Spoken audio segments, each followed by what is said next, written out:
1918 1918 میں پہلی جنگ عظیم کا خاتمہ جرمنی کی شکست کے ساتھ ہوا۔ فاتحین نے یعنی کہ برطانیہ، فرانس اور امریکہ نے جرمنی سے زبردستی ایک معاہدے پر دستخط کرائے جسے ٹریٹی آف ورسائلز کہا جاتا ہے۔ اس معاہدے کے تحت جرمنی کو ورلڈ وار 1 کا ذمہ دار ٹھہرایا گیا۔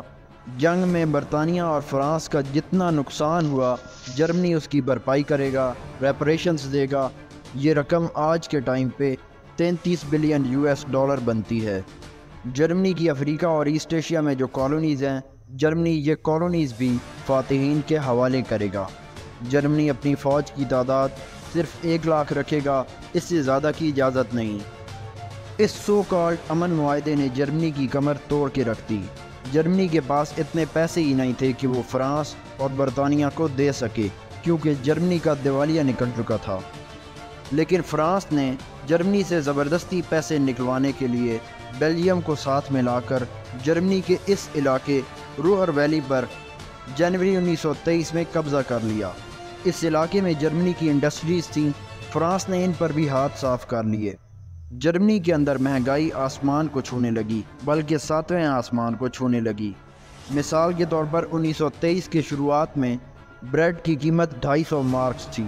یہاں مارکس جرمنی کی کرنسی ہے، لیکن اگلے سال کے اختتام تک یہ 200 ملین مارکس تک پہنچ چکی تھی۔ بریڈ کی قیمت 200 ملین مارکس تک پہنچ چکی تھی۔ جرمن کرنسی کی قدر و قیمت ختم ہو چکی تھی۔ اس معاشی بدحالی اور قومی رذالت کے احساسات کا فائدہ شدت پسند سیاسی جماعتوں نے اٹھایا۔ جرمن عوام ریڈیکلائز تو ہو ہی چکی تھی۔ 1933 میں ایڈولف ہٹلر اس سب کا فائدہ اٹھا کر اقتدار میں آیا کہ میں جرمن قوم کی عظمت رفتہ کو پھر سے بحال کروں گا۔ اگلے 5 سال میں اس نے ملٹری اور گورنمنٹ کا پورا کنٹرول اپنے ہاتھ میں لے لیا۔ ہٹلر نے آتے ساتھ ہی یہودیوں کو سارٹ آؤٹ کر لیا تھا کہ جرمنی کے یہ سارے مسائل، اکنامک سفرنگ، نیشنل ہیوملیشن، اس سب کی اصل وجہ یہودی ہیں۔ یہودیوں کے خلاف فسادات ہونا شروع ہو گئے۔ ہٹلر اور اس کی نازی پارٹی خود اس سب میں پیش تھے۔ اب یہودیوں کا وہی حال ہو رہا تھا جو آج یہ لوگ خود فلسطینیوں کا کر رہے ہیں۔ یہودی اب جرمنی چھوڑ کر بھاگ رہے تھے۔ ان بھاگنے والوں میں حضرت البرٹ آئنسٹائن بھی تھے، لیکن سارے یہودی جرمنی سے نکل نہ سکے۔ پھر ہٹلر نے 1939 میں پولینڈ پر حملہ کر کے جنگ عظیم شروع کر دی۔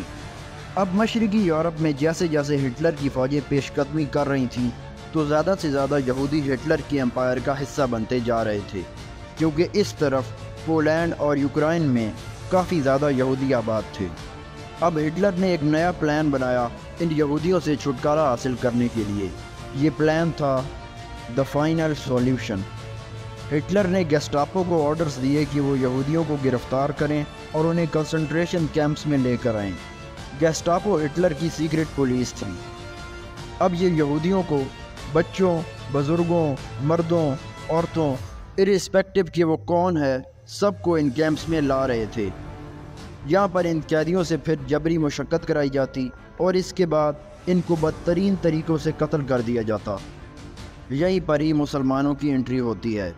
یورپ میں رہنے والے مسلمان اب یہودیوں کی مدد کے لیے آگے بڑھے۔ 1940 میں فرانس پر جرمنی کا قبضہ ہو چکا تھا۔ یہاں پیرس کی ایک جامع مسجد میں سینکڑوں یہودیوں کو جرمن دہشت گردوں سے بچانے کے لیے پناہ دی گئی۔ امام مسجد عبد القادر الغبریت نے خفیہ طریقے سے یہودیوں کو فیک پاسپورٹ وغیرہ مہیا کیے تاکہ یہ لوگ یورپ سے بھاگ سکیں۔ کئی یہودیوں کو تو جرمن سے بچانے کے لیے مسلمان ڈکلیئر کر دیا گیا۔ اس طرح 500 کے آس پاس یہودیوں کو بچایا گیا۔ بعد میں نازیوں نے امام کو اس جرم میں گرفتار بھی کر لیا، لیکن پھر انہیں چھوڑ دیا گیا کہ مسلمان کہیں احتجاج نہ شروع کر دیں۔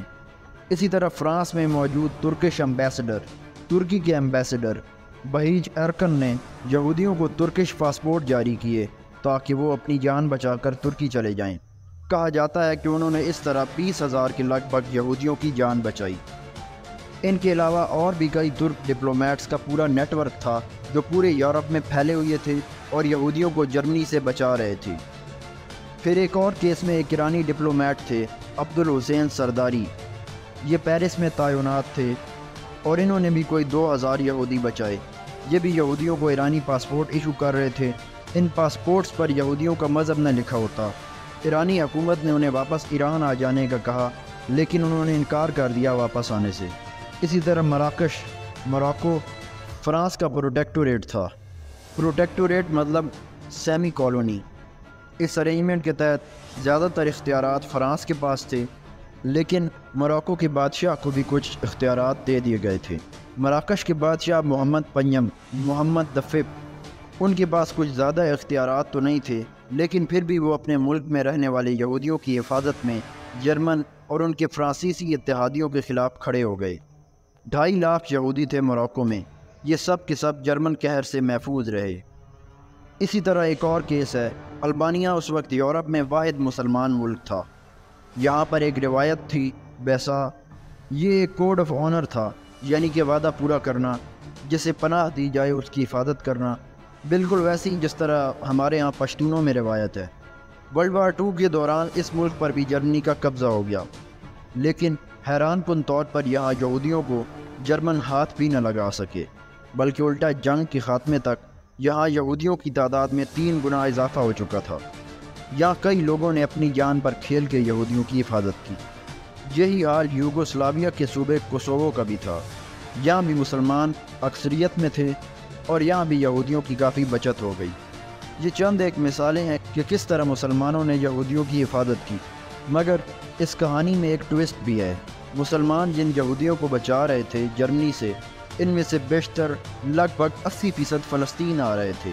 سو یہ ایک کمپلیکس سچویشن تھی، جہاں کچھ مسلمان یہودیوں کو ہٹلر سے بچا رہے تھے، وہیں کچھ مسلمان ہٹلر کا ساتھ بھی دے رہے تھے، جیسے فلسطینی عربوں کے لیڈر حاج امین الحسینی۔ انہوں نے ہٹلر کو سپورٹ پرووائڈ کی، اور ایسا انہوں نے کیوں کیا؟ اس کی سمپل وجہ تو یہ ہے کہ میرے دشمن کا دشمن میرا دوست، دا enemy of my enemy is my friend. لیکن اس ٹاپک کو پھر کسی وقت ڈیٹیل میں ڈسکس کریں گے اور ان سبجیکٹیو ریزنز کو بھی دیکھیں گے جن کی وجہ سے امین الحسینی ہٹلر کے ساتھ اتحاد کر رہے تھے۔